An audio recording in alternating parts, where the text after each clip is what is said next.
ద్వాదశ రాశుల వారందరికీ మంచి శుభ ఫలితాలు అందుకోవడం కోసం రాబోయే మహాశివరాత్రి పర్వదినం నాడు ఏదైనా శైవ క్షేత్రంలో అమృత పాశుపత హోమాన్ని మీ పేరు మీద జరిపించండి. శివపార్వతుల అనుగ్రహాన్ని పొందుతారు. అన్ని కార్యక్రమాలలో విజయాన్ని సాధించగలుగుతారు. వృశ్చిక రాశి వారికి ఈ సంవత్సరం వ్యాపారంలో స్థిరత్వం సాధించగలుగుతారు.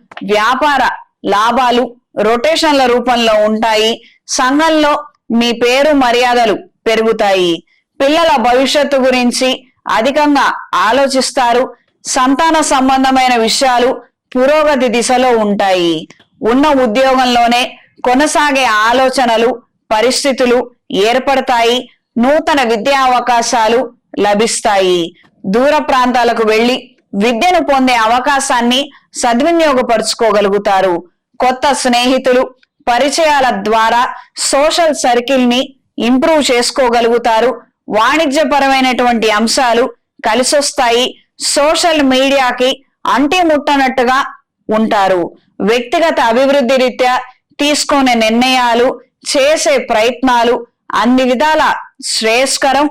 మంచి ఫలితాలను పొందుతారు. కొంతమంది మీద ఆధారపడి ఉన్నాము అన్న విషయాన్ని గ్రహించి కొన్ని కఠినమైనటువంటి నిర్ణయాలను తీసుకొని విడబడాలన్న దిశలో ఆలోచనలు నిర్ణయాలు చేస్తారు. తీసుకున్న రుణాలను చెల్లించే దిశలో ఆలోచనలు ముమ్మర ప్రయత్నాలు కలిసొస్తాయి. ఒకానొక విలువైన ఆస్తిని అమ్మి తద్వారా వచ్చిన ధనంతో రుణాన్ని చెల్లించి వేయాలి అన్న ఆలోచనలు నెరవేరుతాయి. డాక్టర్లకు లాయర్లకు వ్యవసాయదారులకు మిశ్రమ ఫలితాలు గోచరిస్తున్నాయి. ఎంత శ్రమించినప్పటికీ ఫలితాలు మీరు ఆశించినటువంటి స్థాయిలో కనిపించకపోవచ్చు. కొన్ని బాధ్యతలను కొన్ని శుభకార్యాలను ఈ సంవత్సరం నిర్వహించాలన్న ఆలోచనలు కార్యరూపం దాలుస్తాయి.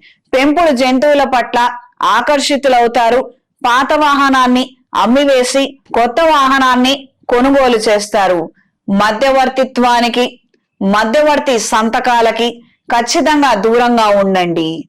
మొత్తం మీద వృశ్చిక రాశి వారికి ఈ సంవత్సరం మెరుగైన ఫలితాలు అందుకోగలుగుతారు. కొన్ని ఆకస్మికమైనటువంటి వ్యవహారాలు కూడా అనుకూలిస్తాయి, ఆశ్చర్యం కలిగిస్తాయి. ఈ సంవత్సరం వృశ్చిక రాశి వారికి కలిసొచ్చే రంగు పసుపు, కలిసొచ్చే దిక్కు తూర్పు, కలిసొచ్చే సంఖ్య 3.